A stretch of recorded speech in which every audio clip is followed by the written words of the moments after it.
চৈত্রের শেষে তাপপ্রবাহে পড়ছে বাংলা। প্রচন্ড তাপপ্রবাহে নাজেহাল অবস্থা প্রাণীকুলে। এরই মধ্যে কিছুটা স্বস্তির খবর দিল আলিপুর আবহাওয়া দপ্তর। বদলে যাবে আবহাওয়া, কিছুটা হলেও স্বস্তি মিলবে বঙ্গবাসীর। এপ্রিলের শুরু থেকেই অস্বস্তিকর গরম সহ্য করছে গোটা বাংলা। সেই সঙ্গে সঙ্গে কাঠফাটা রোদ। সকাল থেকেই মনে হচ্ছে যেন সূর্যি মামা মাথায় চড়ে বসছেন। প্রচন্ড দাবদাহে ঘর থেকে বেরোনোই মুশকিল হয়ে পড়েছে। এই অবস্থায় কিছুটা স্বস্তির পূর্বাভাস দিল হাওয়া অফিস। হতে পারে বজ্রবিদ্যুৎ সহ বৃষ্টি, সেই সঙ্গে আবার বইতে পারে দমকা হাওয়া। আর সবটাই হবে কলকাতা সহ গোটা দক্ষিণবঙ্গ জুড়ে, এমনই আভাস দিল হাওয়া দপ্তর। বুধবার থেকে রবিবার পর্যন্ত এমন আবহাওয়া থাকবে বলেই জানা গিয়েছে। রিপোর্ট বলছে প্রথমে পশ্চিম মেদিনীপুর, ঝাড়গ্রাম, পুরুলিয়ার কিছু কিছু জায়গায় বুধবার বৃষ্টির সম্ভাবনা রয়েছে।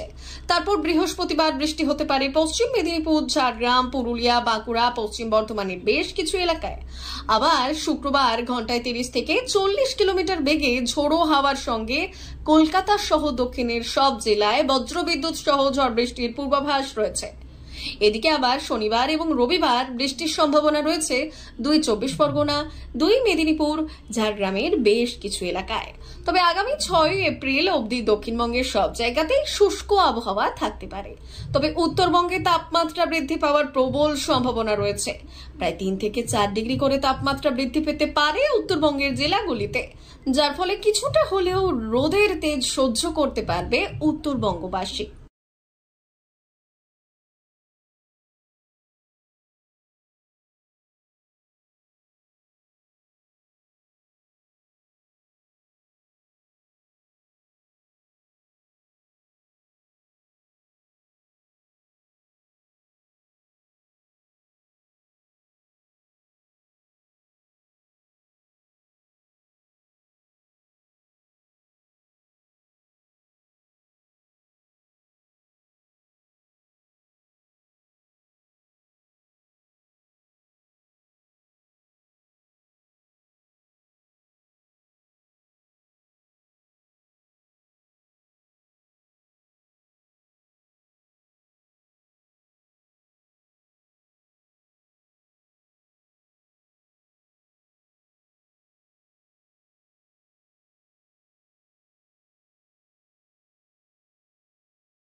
ব্যুরো রিপোর্ট, ভুবন গ্রাম সংবাদ।